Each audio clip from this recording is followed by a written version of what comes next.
He's quoted as saying, "I fell back, doesn't mean, though, I've fallen off." Here he is, Swift Jarrett Hurd.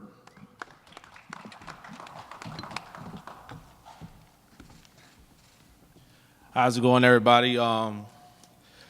First of all, I want to thank God, for allowing me to be here. Thank Al Heyman, Showtime, PBC Boston, the Barclays Center. And, this is my first time doing the interview since my fight with Julia Williams. So, I jotted down some bullet points to target all the questions that wanted to be answered. I may spend a little time up here, so. Let's start by saying, man, last time I was up here, I was an undefeated fighter. Going to my 5th world title fight. Defended in my hometown. And, I suffered my first loss of my career, It was tough for me, man, because not saying I was seeing past my opponent, but the future we had, it was planning on becoming the undisputed champion in my weight class, and we had big plans for me. But not only did I lose that night, man, I also lost my trainer, and I lost my gym home. It was tough for me because I was on vacation, not knowing that I'm getting all these phone calls from various people thinking they're just checking on me and things like that. And it was actually when my mother called, she kept calling me on vacation. Mom's call, you like, man, something got to be wrong. And she hit me up and told me that, did you check out this interview on social media? And I was like, nah, man, what you talking about? She was furious. She was in flames. And I went on social media to check out the interview, man. It was my coach. He was bad-mouthing me, man. So he got to talking about certain things about, the lifestyle I'm living and the substances I put into my body. The weight loss and things I gained in between weights. He just basically went on the media and talked about all these things about me that I was not aware of. And I'm the type of guy that when you family, if it is things like that you feel about me, you bring that stuff to me, you know what I'm saying? So I came home, I had the conversation with him, and we've been together for 12 years, so it's not like it was easy for me just walking there and make a decision that no longer working with this coach. It was more of, we sat down, we had a conversation, and I gave him an option. I said, you can continue to work with us, man. We family. We should be able to work through this. And he made the decision that he didn't want to no longer work with me. He wasn't happy with the team I had. He wasn't happy with the staff I was working with, so he didn't want to continue to work with me. But with that being said, I was lost. I didn't know what direction to go. I didn't have a gym home. Trying out opportunities. We had a rematch clause set for December 14th. And I couldn't go into a fight in the condition I was in. I wasn't training. I was still looking. I did find a coach at the time. And, I basically, it was harder for me not to take that fight than it was ever for me to take that rematch. And I like to really thank Al because at the time, man, talking to him, he really told me, man, Jerry, you do so much for others. You're such a giving person. You're such a caring person, man. But at this time, you got to really think about yourself, man. You can't think about what others are thinking about. You can't fall into that. You got to take a step back and really do what's best for you. And the best decision for me is not to go into the rematch that way. With a few months of training, and. But in the process, man, I also got a blessing. I got to link up with my coach, K. Karoma. 12 years I've been training at home. And, now he's finally giving me the experience to be able to train out of town. We've been training in Colorado. We've been training in different places and getting away from everything. Just focusing strictly on boxing. And as you can see, man, I cut the hair off. Everybody saw the gold mohawk. It was just ready for a change for me. Also, I did this before Odell Beckham for all you guys are thinking that. Yeah, man, and but the change was great for me. I thought working with my previous trainer that I learned everything, but at the time, not realizing working with someone else, I had so much more to learn. And now working with Kay, it's showing me that I have a lot more to grow and become a better fighter. And, I can't wait till January 25th to finally get back in the ring. No, I will not be moving up to 160. I will stay at 154. I will be fighting to get my titles back. That's not to look past Francisco Santana. He's a great fighter. But I'm just looking to regain my titles and get back to the old me.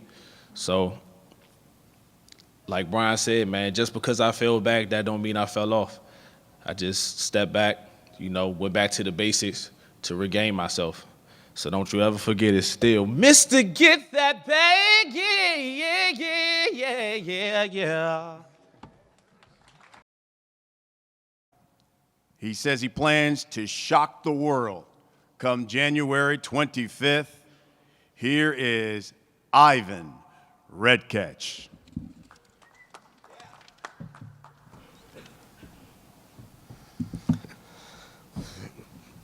Хочу сказать всем здравствуйте. В первую очередь хочу поблагодарить свою команду мистер Al Heyman, Showtime, TGP Promotion, своих друзей, свою семью за веру в меня. I want to say good afternoon, everyone. Welcome. I want to give thanks to my team, to Al Heyman, to Showtime, and I want to thank my friends and family for the belief and the support in me that gives me the strength. Выйти в ринг в Барклey-центре снова против великого бойца, как Дэнни Гарсия. Это большая честь для меня. Спасибо, что он принял вызов. This opportunity, fighting at Barclays Center against Danny Garcia, is a huge opportunity for me. I accept the opportunity with honor, and I want to thank Danny Garcia for the opportunity. Моя воля к победе, опыт, навыки и поддержка моих фанатов сделает меня победителем на ринге. Once again, it's my friends and family that provide me the will to win. That, with the experience and the support that I have, is what I'm going to need to win this fight. Хочу обратиться к фанатам Дэнни Гарсия. Приходите 25 января, вы увидите хороший бой, и добро пожаловать в семью Ivan Redkach. I want to just speak to Danny Garcia's fans. Come out on January 25th. You're going to see some really good boxing, and welcome everyone to the Ivan Redkach family. He's Danny Swift Garcia. And you are wearing that jacket. What is that, velvet? Y'all a bunch of fucking assholes, man. No, every time I get a microphone, I feel like I'm Scarface, man. No, first I want to thank Al Heyman. I want to thank Showtime. Like he says, my 9th appearance on Showtime. I didn't even know that, so thank you for the update. It's my 8th fight at the Barclays Center, so definitely thanks for the Barclays Center. Thanks Showtime. Thanks Al Heyman. Like Brian said earlier, it was 32 fights here. I fought here 8 times, so I fought here a quarter of all the fights that have been here. So you can say this is my house. And I'm happy to be back. I had some great fights in here, some historic fights in here. When I walked back underneath, I had my pictures on the wall. I'm like next to Jay-Z and next to DMX, so, I'm next to Rihanna, so I feel blessed, man. I hold the record, 16,500 people. And come January 25th, it's going to be another great night of boxing. It's going to be the Danny Garcia show. I know Ivan's coming to fight. I followed his career. He followed my career. So I know he's hungry. He wants to show the fans that, he belongs at this level. And somebody told me, what he really was saying earlier. That's not what he was really saying. He said, Danny Garcia, I'm going to try to whip your ass. That's what you were saying, right? But come January 25th, I'm gonna be ready for whatever. It's gonna be great. You know, I call him Scooter. I know him as Scooter. You know, I don't know if y'all know about that, but in Philly he was Scooter. So, you know, I'm happy to see him on his undercard. You know, he's been dedicating his life to the sport of boxing. I've seen him since he was a kid. So, you know, just don't make it a short night. Give me some time to warm up. All right. And Jarrett Hurd, man, I've been seeing his journey. It's been a great journey. You know, a loss don't mean nothing. It's how you come back. So we still here. We still here, baby. So January 25th, make sure you buy your tickets. It's gonna be a great show. Hope to see all my fans there, and expect fireworks, baby. Thank you. Jarrett, we heard your explanation. You know, a number of people in boxing would still say, if you were unified champion, you lose that fight, and you have an opportunity for the rematch, why not take it next? Why Francisco next, as opposed to getting J-Rock, have a new trainer, and take the rematch and fight J-Rock? Because like I said, man, you know, in the time when I was going through looking for a new gym home, looking for a new trainer, I wasn't in the gym, so, you know, it just wouldn't have been a smart decision to make to go into the rematch that way. And, you know, Santana was a guy, a name that was given to us. And you know, it was a style we was looking for you know, me having my first fight with my new trainer. You know, it was something we came together with and said he's a good opponent for us. So nothing more to it but that, just not being in the gym and not being able to have enough time to prepare for a rematch. When you look back on that fight with J-Rock, do you think, in hindsight, maybe you overlooked him? And I think a number of people want to know, are you a better fighter? Now that you've got a new trainer, are you a better fighter? And if so, in what way? I could never say I overlooked him, man, you know, because every title fight I took serious. But, you know, no excuse, man. J-Rock was a better man that night. You know, I could say it was a number of things when I look back at it. You know, I was fighting in my hometown. You know, the media. You know, me being knocked out my first time in my career and wanting to get it back so much, you know, it was a number of things I could really speak on. But at the end of the day, J-Rock was a better man that night, and you know, I wouldn't necessarily say I'm a better fighter mentally. You know, after that loss, you know, it opened my eyes to some things, you know, and so did K. Karomi. You know, not to knock anything my previous trainer did for me, got me to where I was at. But, you know, he really opened my eyes to some things that I needed to work on. You know, small things like keeping my left hand up, you know, using my jab more, my footwork. You know, he just opened my eyes to some things like that I wasn't aware of. Francisco, even though you fought at 154 points in your career, for the most part, you have been at 147 here lately. Now you're moving up, fighting a guy who's really big for 154. And as you pointed out, a number of people are saying, "Whoa, boy, they're throwing you to the wolves." You said you got this trainer now. He's the piece in the puzzle.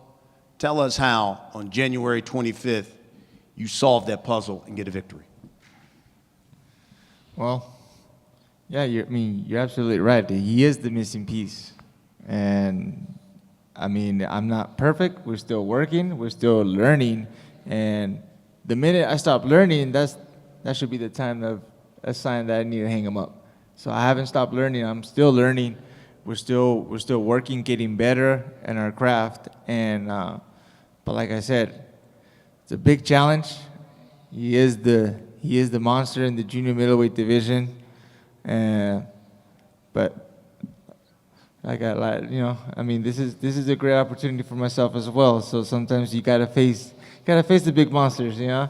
And come fight night, I mean, you just tune in. You know, we're working hard. We're working with big guys, and may the best man win that night. Nice, Jarrett. So what should we expect on January 25th? You know, you take that loss, all of a sudden, everyone's looking at Charlo, looking at Harrison, and saying, you know what, maybe they are the best at 154. It's your opportunity to send a message to this division. You say you're going to stay there. What's the message you're sending to 154 on January 25th? Man, to be honest with you, I'm not thinking about no Charlo. I'm not thinking about no Harrison. We worried about Francisco Santana. Like I said, man, just expect. As I look back at my previous fights, man, I realized that I won those fights off pure heart, determination, just the mindset to win. I just went out there and fought and let my heart out. And with K, we're doing things different this time, man. We're working behind strategy and skill. So just go out to expect so that I won't just go out there and win with my determination. It'll be behind the skill set. Do you, in the future, do you see yourself again as the unified champ? Oh, most definitely, man. Like, when I say I ain't thinking about Charlo and Harrison, that don't mean I ain't thinking about Julie Williams. So I'm definitely coming back to get what's mine. Now we get to the main event. Ivan Redkach, Danny Garcia.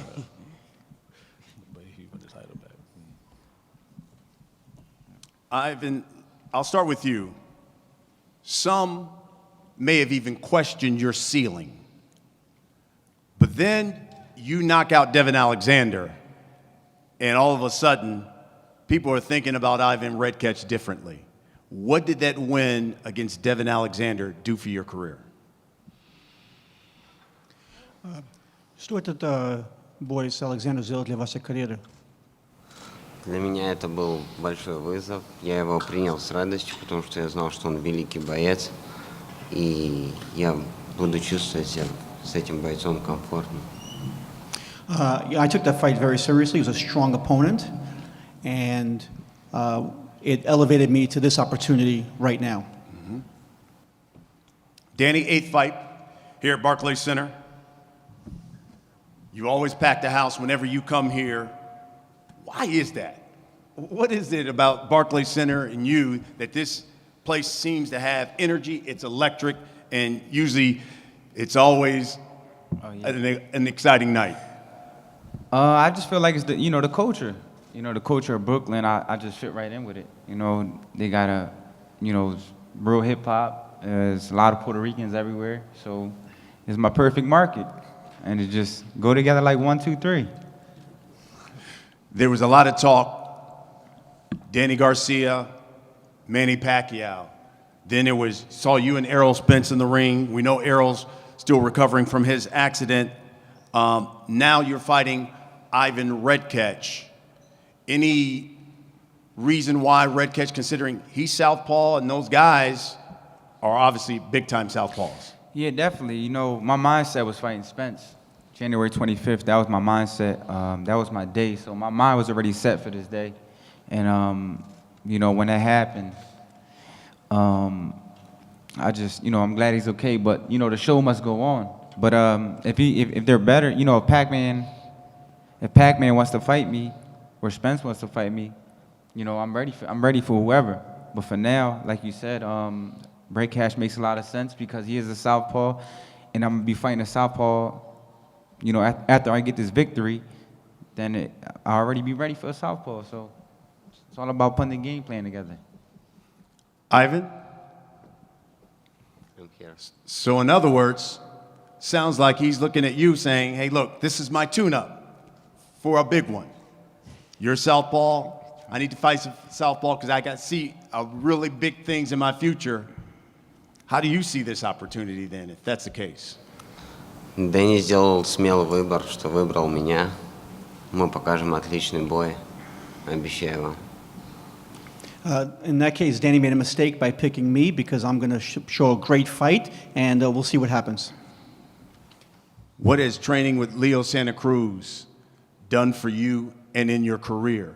How has it changed you as a fighter? So вы работали с Лео Санта Крус, как это поменяло вас как бокс? Это большая мотивация для меня тренироваться с таким чемпионом, как Лео. И Сейчас я тренируюсь под руководством Джек Мозли. It was actually great motivation to train with a champion like Leo Santa Cruz. Right now, I actually have the pleasure of training with Jack Mosley.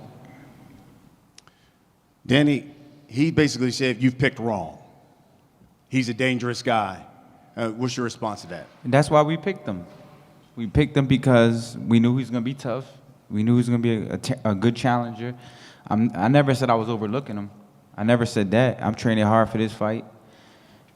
Like all my fights, like all my big fights. To me, this is a big fight because I can't overlook him because this could ruin everything. I have to go out there and show the world why I'm still one of the best pound-for-pound fighters in the world. And that's how we're training. That's how we're taking it day by day. And we're going to be ready for whatever comes that night.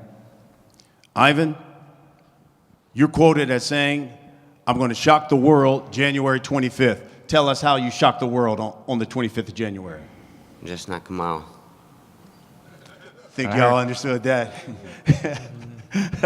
Danny? I heard it all before. They all say they're going to knock me out. But it turns out to be the other way around. And we'll end with this. Where do you see right now, when you look at the hierarchy of the welterweight division, probably the toughest, one of the best divisions in boxing, where is Danny Swift Garcia? I always feel like I'm the best. I'm always in the mix, baby. I'm always going to be there. They need me. I don't need them. They need Danny Garcia. They need Danny Garcia to sell. Like they said, Porter can't sell. They need me. So I'm one of the best fighters in the world. And I'm going to be here for a while. So get used to seeing this handsome face, so, because I ain't going nowhere.